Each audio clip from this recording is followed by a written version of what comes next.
Welcome, everybody. Delighted you could join us for the 6th annual Jim Green Memorial Lecture. We'll be introducing Tonya Surman later, who will be speaking on the future of social innovation. My name is Am Johal. I'm director of SFU's Vancity Office of Community Engagement. I wanted to begin by recognizing that we're on the territories of the Musqueam, Squamish, and the Tsleil-Waututh peoples. And here to welcome us, I'd like to introduce Deborah Sparrow, who was born and raised on the Musqueam Reserve. She's self-taught in Salish design and jewelry making. Her work can be seen in various museums and institutions. She's an acclaimed weaver who's been deeply involved with the revival of Musqueam weaving. Her Musqueam blankets are displayed at the Vancouver Airport and at UBC, so please welcome Deborah Sparrow.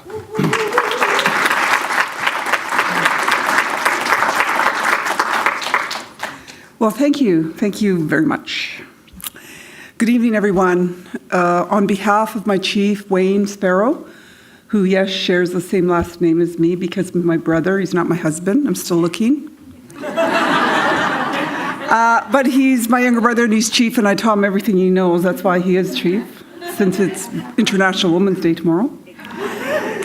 Yeah, so on behalf of him, and on behalf of my council and my community, but mostly on behalf of my ancestors, for which we all exist.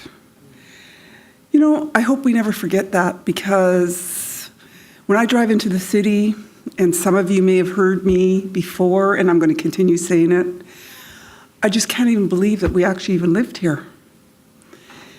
I don't even know sometimes where we're going.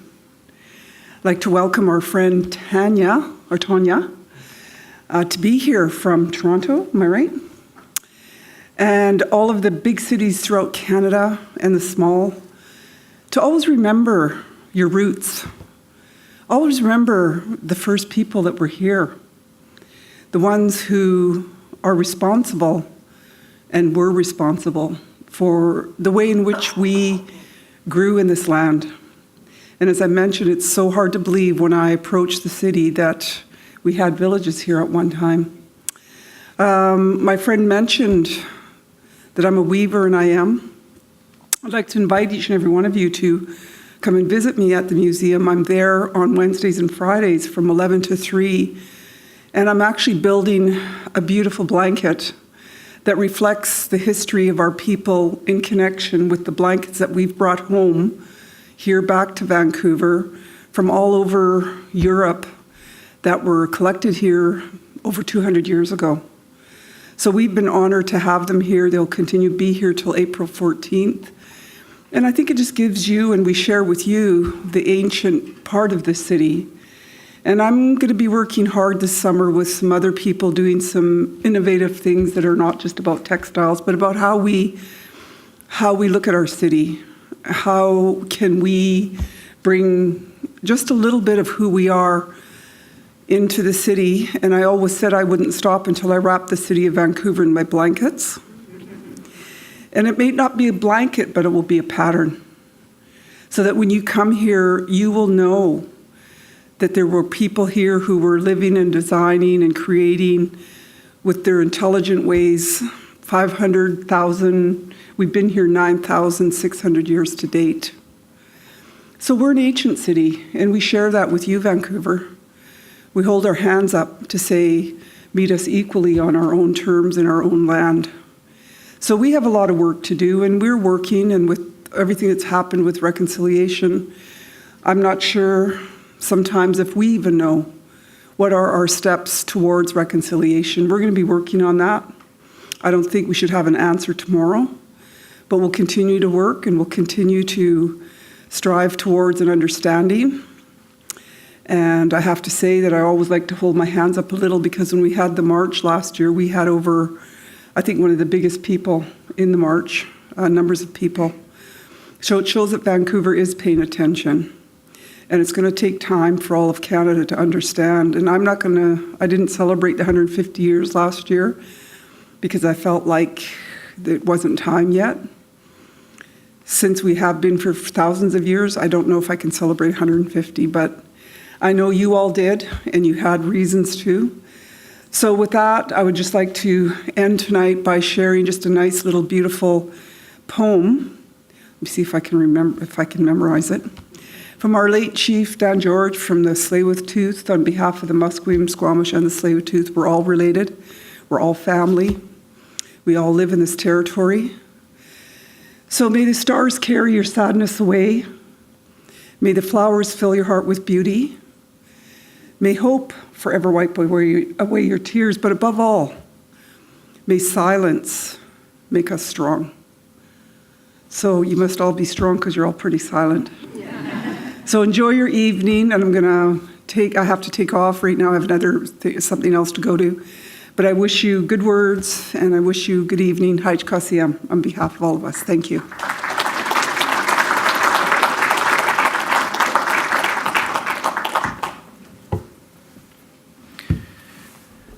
Thank you so much, Deborah, and delighted that you could all be here.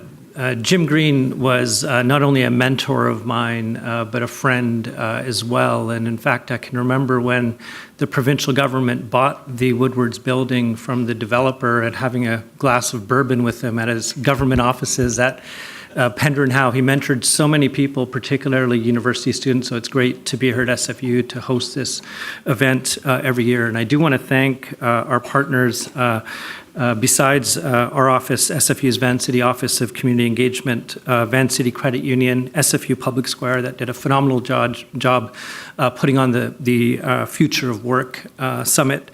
SFU Radius, Sean Smith is here, the LEDlab, thank you to Kiri Bird. And also, there's a great team of people who have been inspired by the Center for Social Innovation here that are working on the repurposing of the police station at 312 Main Street. The person leading the charge on that many years ago and still there today, Bob Williams, is with us today.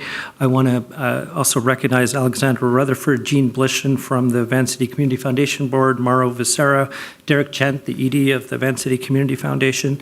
There's staff here from there as well, Ashley Proctor, Vanessa Richards, Iris Young, Thomas Bevan, who's worked on it for many years, and also thank you to my staff here in the office, Fiorella Pineos, Melissa Roach, and Jamie Lee Gonzalez, who do incredible work every day.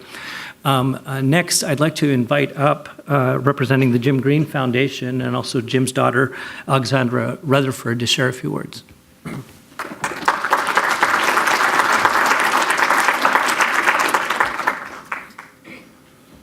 Thank you, Em. And on behalf of the Jim Green Foundation, we've got Bob Williams, Mauro Vicera here amongst us tonight. I just want to thank you for being here. This is our 6th annual Jim Green Memorial Lecture.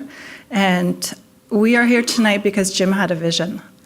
It's about 15 years ago that he had the pleasure of visiting Tonya Surman, visiting her Center for Social Innovation in Toronto, and honestly was inspired by the work that she has created and continues to create there.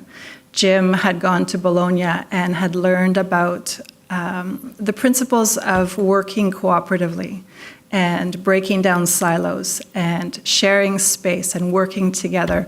And those were all the things that he saw Tonya Surman had been able to embody and I guess harness for the sake of and for the purpose of social change and social impact and social justice.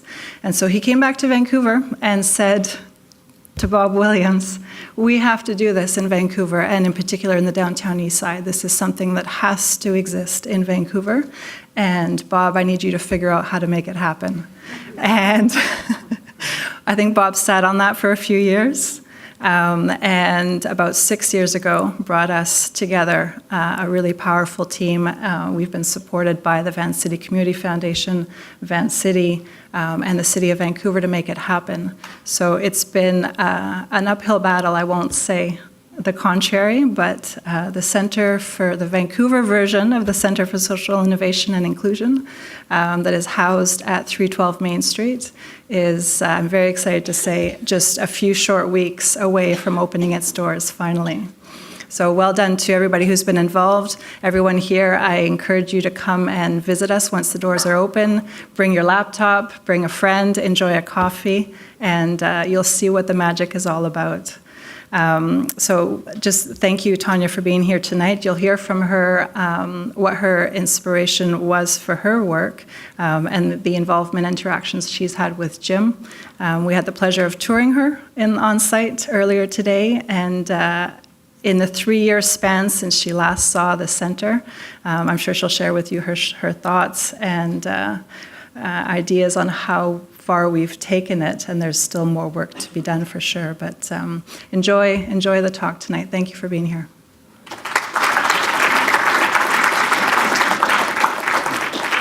Just a brief word on the format tonight. After Tonya speaks, we're not going to be doing a traditional Q&A, but we're inviting all of you to come to the World Arts Center on the second floor for a reception where you'll be able to speak with Tonya directly. That'll be going on until 10 p.m. So please don't leave afterwards. Come and join us in the World Arts Center. And before I introduce Tonya, who's a social entrepreneur with a passion for bringing life to world-changing projects, who's been leading social ventures since 1987. She's the founding CEO of the Center for Social Innovation. How many of you have been to the Center for Social Innovation in Toronto? Can you put up your hands for a second? Wow. So about a quarter. Okay.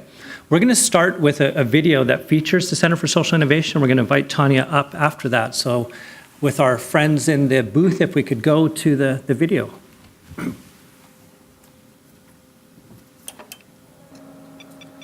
2003. MySpace just became a thing and cell phones look like this. Meanwhile, in Toronto, Canada, a group of entrepreneurs are beginning to imagine a new model for shared workspaces for social innovators. One of the entrepreneurs, Tonya Surman, volunteers for 6 months to get the project off the ground, and in 2004, the first Center for Social Innovation opens its doors to 14 founding members at 215 Spadina.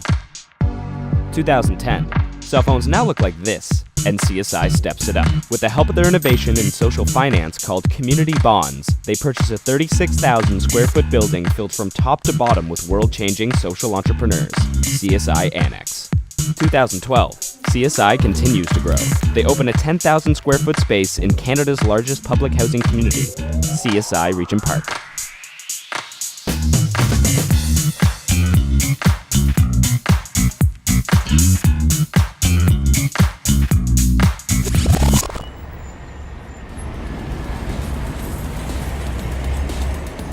The Center for Social Innovation is a co-working space, a vibrant and dynamic community, and a launchpad for people and initiatives that are changing the world. So the community of the Center for Social Innovation is really composed of such a diversity of different people and ideas. Arts, environment, social justice, for-profits, non-profits.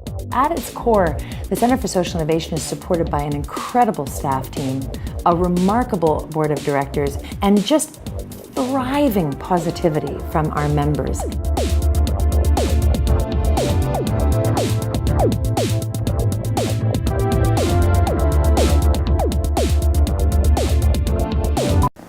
I can do this. No, this couch isn't good for that one. This is B-roll. No, I hope this is B-roll. Here at CSI, we have zebra pillows. So here at CSI, we offer all the basics of an office, including internet, phones, printers, and then there's also some shared resources like shared meeting rooms, event spaces, and communal kitchens as well. We offer different membership packages here at CSI. Space is just the beginning. We also provide members with tools, with services, and connections to help them succeed. Anything from business development and access to networking opportunities and even microloans. And it's with incredible support of our partners that we're able to achieve this vision.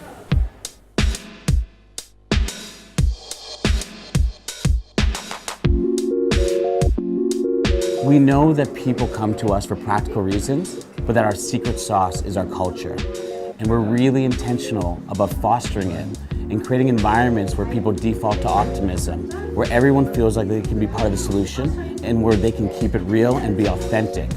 And the way we do it is by stewarding community animation in the staff that we hire, by designing our spaces for serendipity, and ensuring that every single member that joins us has a common purpose to make the world a better place. That's the foundation to which our culture is based on. Since its early inception, CSI has grown from 14 founding organizations to over 2,000 members. Let's meet a few of them. School for Social Entrepreneurs. Our Horizon. Ontario Nonprofit Network. Sun Farmer. Good Foot Delivery. Cycle Toronto. 21 Toys. Grant Book. The Canadian Mental Health Association. Ladies Learning Code. One Laptop per Child Canada. Professional Writers Association of Canada. PWAC. Academic Internship Council. First Access. EPIP. Return on Change. Conservative Partners. Nation Swell. Drive Change. All-Star Code. Jinx. Upper Age Learning. Be Social Change. Ashoka. Open Assembly. Project Art. The Toronto Tool Library.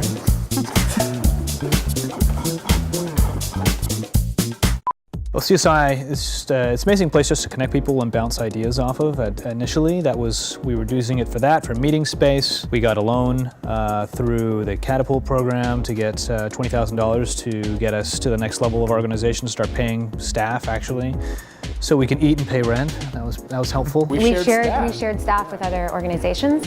One of our interns actually, after he had his internship with us, we connected him with the Toronto Tool Library, and they've now hired him on as one of their first hires. Our next door neighbor here were this incredible two girls who started this company called Lollyware, and they're also industrial designers. And so when we presented them the idea of creating a tampon applicator, they were like 100%, and they're just best in class in feminine hygiene production design. So it actually worked out perfectly, and we met them here at CSI.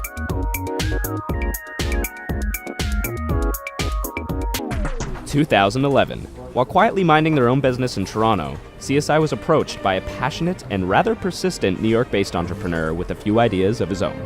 I got an email from Dave Guys, who was somebody I'd never heard of before. So I first sent an email to Eli asking for a tour, for an opportunity to come visit CSI. He subsequently arranged a flight. I was a little bit surprised because he didn't have a trip already planned. And he came, and I went ahead and gave him about an hour's worth of my time. At the end of the meeting, I was blown away by what I experienced when I visited CSI. Towards the end of the tour, one of the things Dave said to me was, would you ever be interested in coming down to New York City? Their response was, no. So I came back to New York City, and I told my friend who owns the building that they are very interested and they want to move forward. Basically a little white lie. So kind of towards the end of the conversation, he said, look, I don't really want to take no, let me send you some information. My friend's bought a building. And I thought to myself, yeah, his friend's bought a building. That's going to be really quite something. I knew better than them at the time. He ended up following up with an email that included a press release indicating that his friend had purchased a 2 million square foot building for $990 million. I read that, I looked at Tonya, and I looked back down. I looked at Tonya, I looked back down, and I said, maybe we'll go to New York and meet with this guy.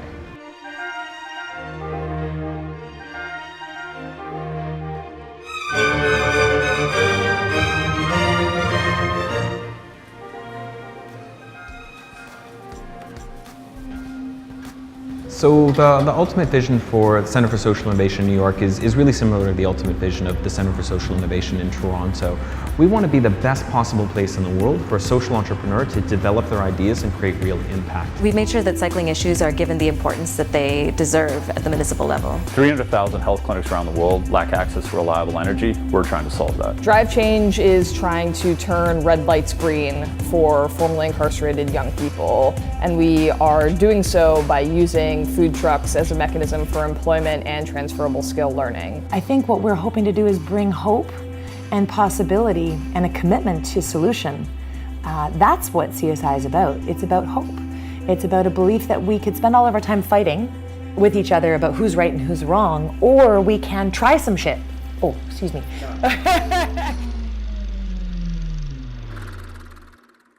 While we were working on this video, something incredible happened. We bought this building, a 64,000 square foot space that was made possible with the help of over 200 community-based investors. CSI is part of an incredible growing movement putting people and planet first. We believe that anything's possible when we put our minds to it. We know that it's up to us, but we can only do it with your help. Come join us. That was it. Good, let's go.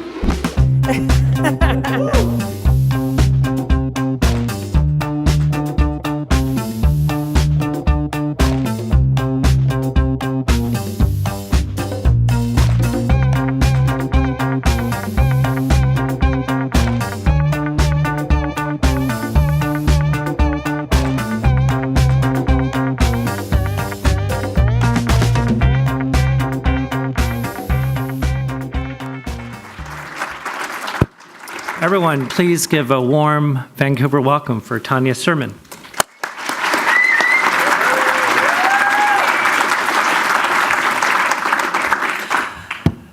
Hi, everyone. I am so honored and delighted to be here tonight. It's coming to Vancouver is just like it tickles me, and the message that I'm bringing tonight, I feel a little disingenuous because I actually have so many mentors and partners and gurus in the audience here tonight that I think would be infinitely more qualified to deliver this talk. However, I'm going to give it a shot. I am going to use my glasses too because it's the thing that has to happen nowadays. So Am asked me to come here tonight to speak about the future of social innovation. And I guess before I start, how many people would describe themselves as social entrepreneurs? Okay. How many people here would describe themselves as a social innovator? Okay. How many people would describe themselves as an activist? How many people here would say that they probably more align with social innovation or social justice? Okay. Awesome. This is going to be fun. As you can see from the video, CSI is about unbridled optimism. We've created a space that is built around solutions, hope, and possibility. We've also been squarely criticized for having too many for-profits and therefore not nearly pure enough, too many charities and therefore not realistic or grounded enough. We've been described as Commie HQ, a bastion of political correctness. And we've been described as sellouts who can't understand, people can't understand why in God's name we would work with those people. This has been one of the most interesting journeys of my life, looking at how we understand the space between social innovation and social justice. Tonight, I'm hoping to take you down what has been a rather painful relationship that I've had in the space between these two ideologies.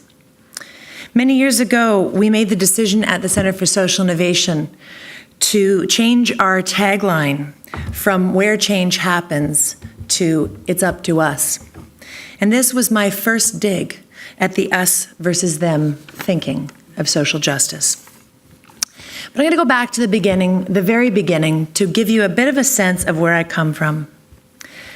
I was raised by a conspiracy theory spinning, pyramid marketing scheme, poverty-stricken hippie father in the 70s.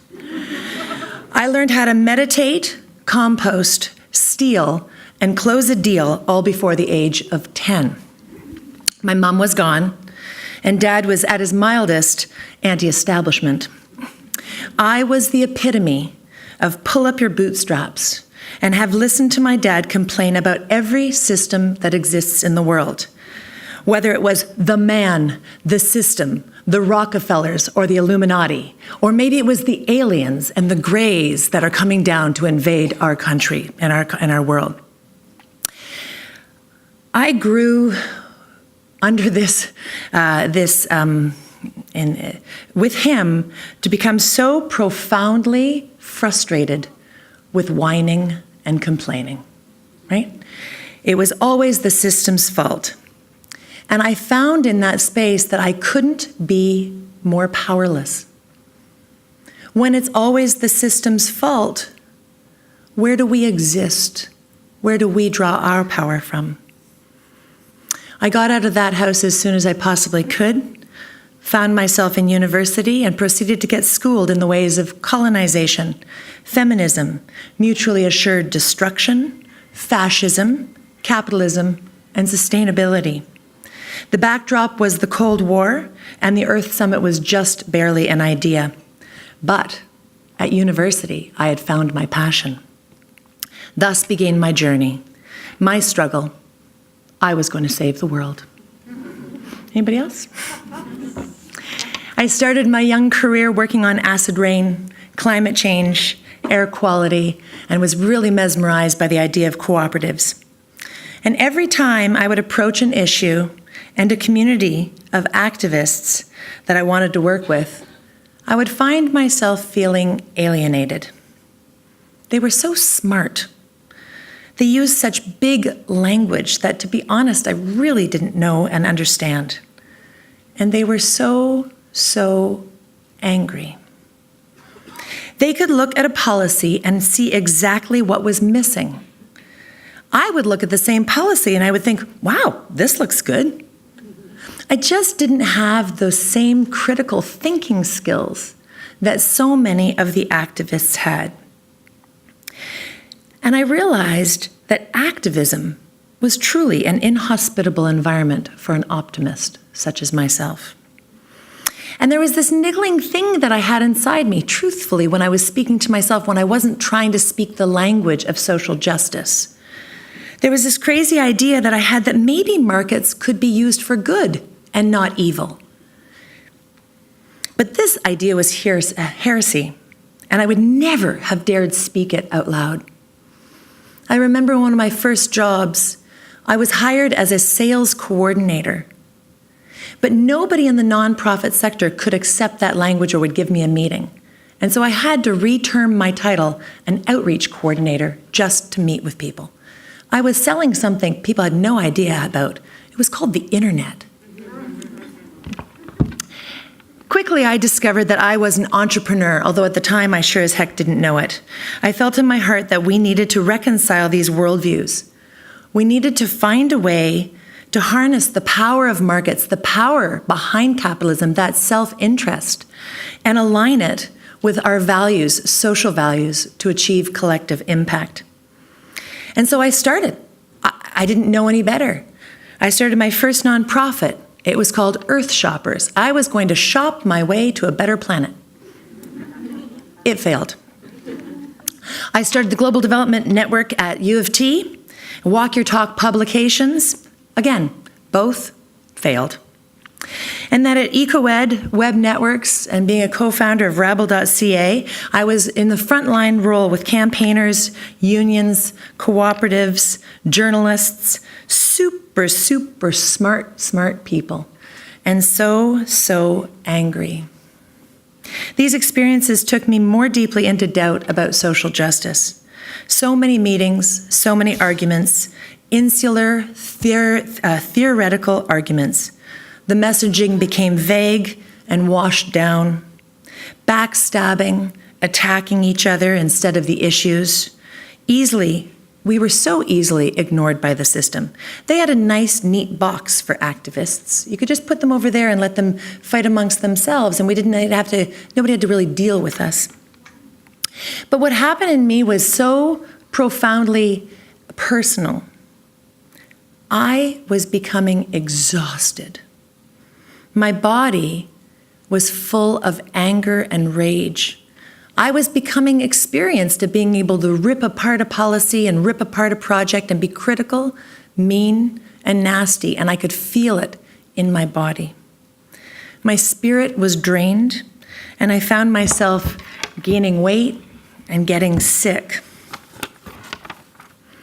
Perhaps the hardest part of this was this idea of them.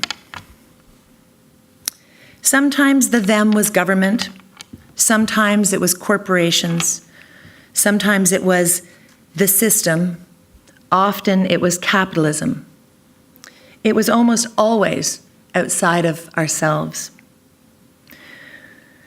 So we were constantly fighting, either with each other or with them.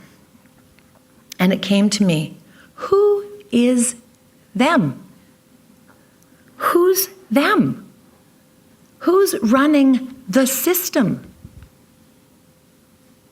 I started to look behind those things and I found people, real people, who were confused, sometimes uneducated, sometimes had different values than what I had. But there were real people behind those systems, and they were feeling as frustrated as I was on the outside. It's okay.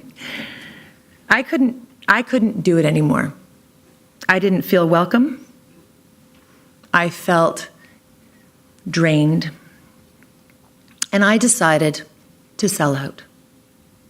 At least there was a chance of my own happiness. I figured, screw it. I can't save the world after all. It's gone too far anyway. The earth will heal itself when we're all gone. It'll serve us right.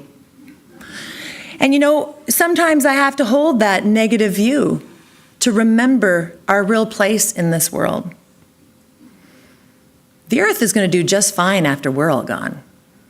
Let me tell you, it may take a few thousand years, but it'll be fine. I sold out and I took a breath. Activism was making me feel powerless. And I was also starting to realize who I was. What were my skills? What were my gifts? And how could I better put these skills and talents to use? I was starting to realize that I was a builder, not a fighter. I was good at making things. I was no longer welcome in the fighting circles, so I started to build new circles. The community garden that we started was with women who were 20 and 30 years my senior. They were really nice. The cooperative daycare that we formed with parents who I probably disagreed with their politics, we raised a village of kids together without having necessarily the same political viewpoints. I started to build communities, I started to build initiatives, and I started to build collaborations, and I started to thrive. Building things gave me energy, and it connected me to real people, and I could connect to them around a creative process, a healthy process, where I could be whole and I could see them for all of who they were. I could see how we were wasting our energy fighting with one another instead of creating alternatives, and I could see that the world desperately needed alternatives. And so at that point, somewhere in there, I made a commitment that I was going to make social change and have fun doing it. I would seek a quality life filled with joy and laughter and relationships, and I would do my little part to make the world better. I somehow in there decided that how we worked was probably more important than what we were working on. I went on to build a collaborative that was responsible for getting the ban on bisphenol A in baby bottles.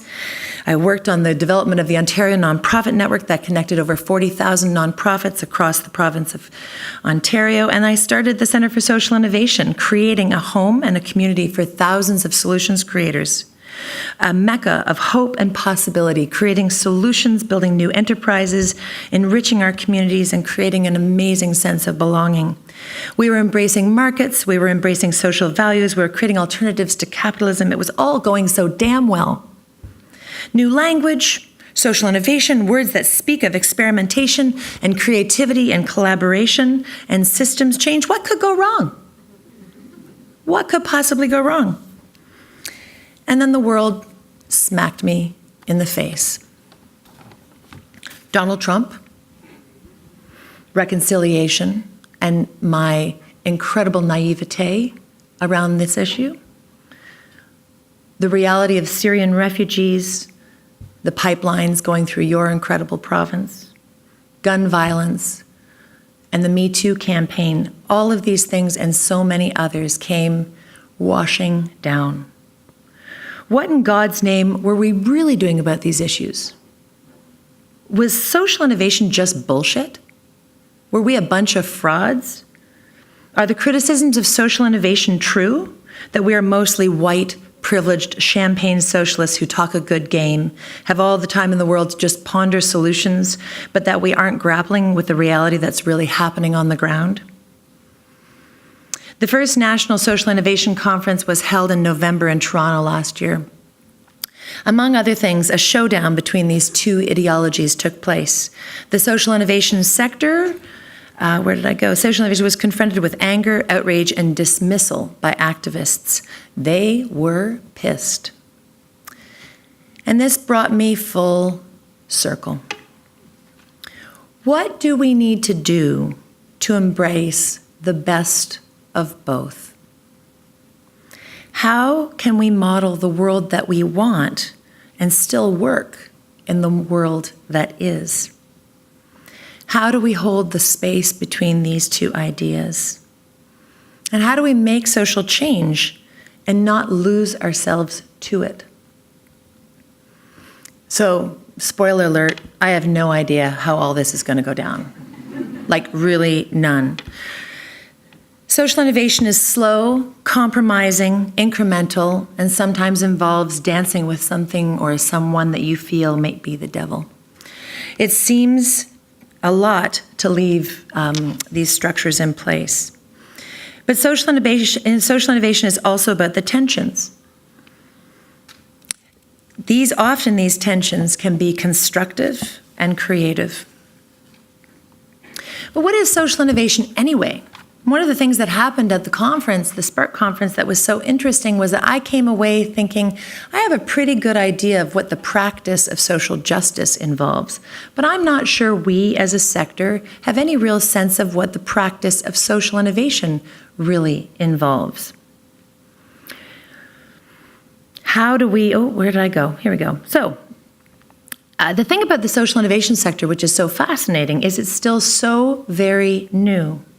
It's an approach that's still defining itself, still figuring out who it is and what we believe. A field that is still, I'm afraid to stand up for what it believes in. So here's what I know social innovation to be right now, and what I think are some of the threads that can help us to understand this practice. Social innovation, in my opinion, refers to the creation, development, adoption, and integration of new and renewed concepts, systems, and practices that put people and planet first. And those words, people and planet first, are perhaps the most important ones. We know that social innovation is a practice that speaks about systems lenses, whole systems, that allows us to be able to look at an entire ecosystem and to be able to consider and thoughtfully reflect the complexities which are inherent in those systems. We know that social innovators develop a practice to recognize patterns. We see patterns, we see connections, and we do see histories, and we look for those histories to reveal those patterns. Social innovation is also collaborative and cross-sectoral by nature, which means that we have no choice but to work with people who may not share our values, but rather have a shared interest in the change that we're trying to achieve in the world. Social innovation is about experimentation and risk-taking, and it's also about building a reflective practice where we can be authentic and vulnerable about what we know and about what we don't know. Social innovation is certainly asset-based and opportunistic. We like to start from what we already have, and we like to see where those opportunities are emerging and jump on them. Social innovation is also about generative relationships. At its base, there is a fundamental belief that people are fundamentally good, and that we have an opportunity to work with each other in developing a generative relationship. Social innovation is also adaptive. It can change and evolve with the partners and players in the room. And gratefully, it is also ridiculously creative work. Super, super creative. In social innovation, we believe that social transformation flows from personal transformation. We also believe that you change the world when you hold up a new and more attractive way to live. Ode to the alternatives. Here's what social innovation has not been good at, in my humble opinion. Social innovation has been afraid, in the name of collaboration, to stand up for what we believe and say people and planet come first. The economy, the government, the systems, the culture, they're second. We must stand up and put people and planet first. Number two, We must build a movement which is inclusive. Definitions of social innovation which are so limiting as to exclude people because only social innovators are working on the systems change. It doesn't serve us. We need everybody to be a part of the solution. All of the assets, all of their skills, all of their creativity. We need all of it to be working towards a new way of being. So this movement has to be more inclusive. And that means we may need to slow down in order to speed up. And this is one that I admit that I'm learning about too, this third thing that I believe social innovation needs to be. We need to decolonize social innovation.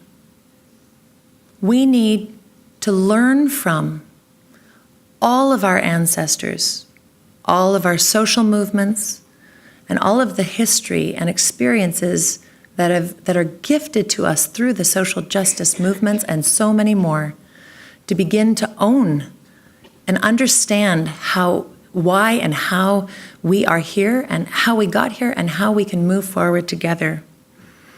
The process of decolonization is something that I'm just beginning to open my eyes to.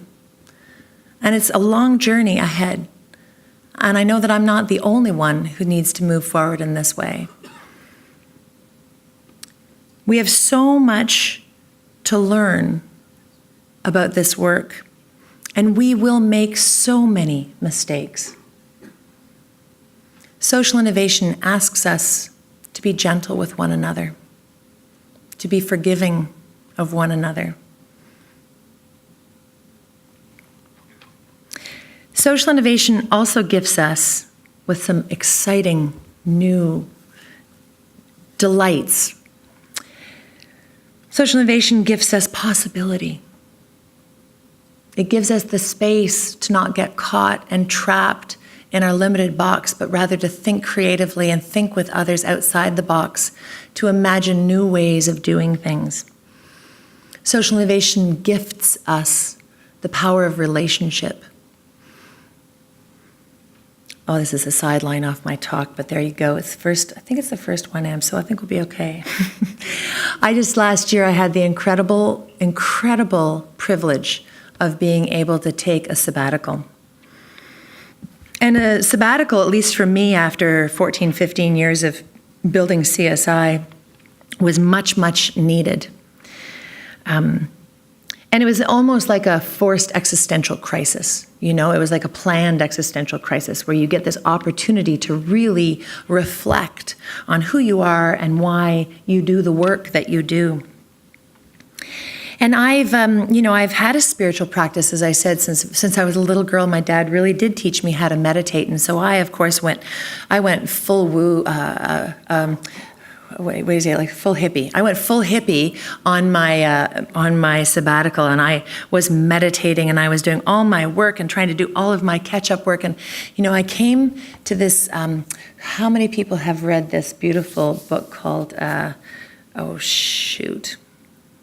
Oh, it's old. I'm an old person. The brain thing.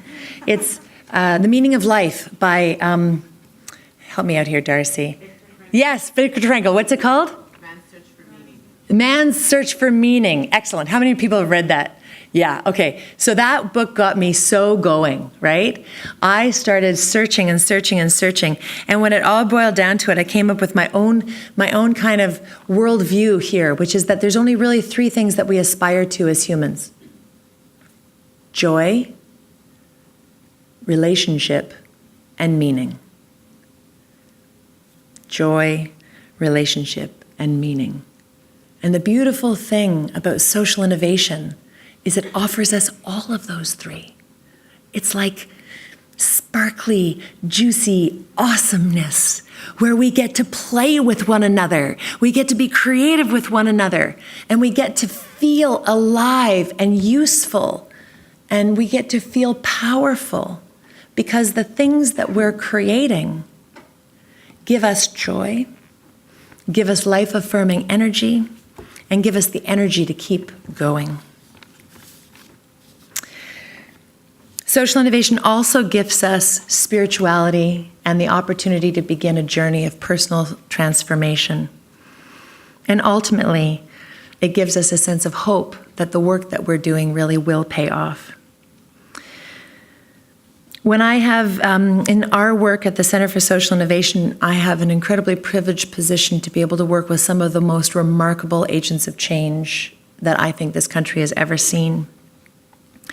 Whether it's Mayan Ziv, who built, I'm going to get it, Access Now. Okay, wait a second. I don't want to butcher the name of her organization. She'd be very upset. Oh, it's gone. It's gone. But she does this amazing project where she crowdsources wheelchair accessibility around the world. Just an amazing young woman. Okay, I really did lose all of my, oh, there it is. You know, our very own Adil Dalla launched a How to Be an Ally series in Toronto and has begun a series of conversations that are deep conversations that are all about social justice and social innovation. And then I come to this incredible city, your amazing city here in Vancouver, and have the privilege of being taken on a tour of 312 Main Street. And I have to say, there is one of the most ambitious and profound embodiments of the integration, the vision of an integration between social innovation and social justice. Walking into the main floor of 312 Main Street today really, really was an amazing and remarkable experience. And I'm not gonna describe it because I don't want to take away the joy that you will have. But all I can say is that the grandmother in that building is welcoming you. It's a testament to the possibility and the potential when we're able to make decisions that really do embody our values, all of our values, and still bring a sense of hope and possibility. We have an incredible opportunity to bring creativity, collaboration, and entrepreneurship into our work as activists. I'm holding those two together. Not at the expense of analysis or the realities that we're facing. Far from it. To do this work, to do good social innovation work, we will need a profound depth of understanding. We will need deep empathy, a clear analysis of power and privilege. We will need to be honest and authentic. And we will make mistakes, lots of them, and we'll grow. And we'll forgive each other from time to time. And we will need to share power. But we will do this because we have cast a vision that is so compelling that we will want to share power. So what is the future of social innovation? It must be an embrace of both social justice and social innovation. We have an opportunity to embrace all of the tools. Yes, we need to do our homework and ensure that we have a solid analysis. We need to embrace all of the perspectives, even the ones we don't like. We need to model a world that we want in every decision that we make and in every exchange that we have with another human. We need to cast a vision of where we're going so that others can join us. We need to call out our broken systems, and then we need to work together to build better ones. And we do need to take new and bigger risks and forgive each other when we fall down and we don't succeed. We do need to include them.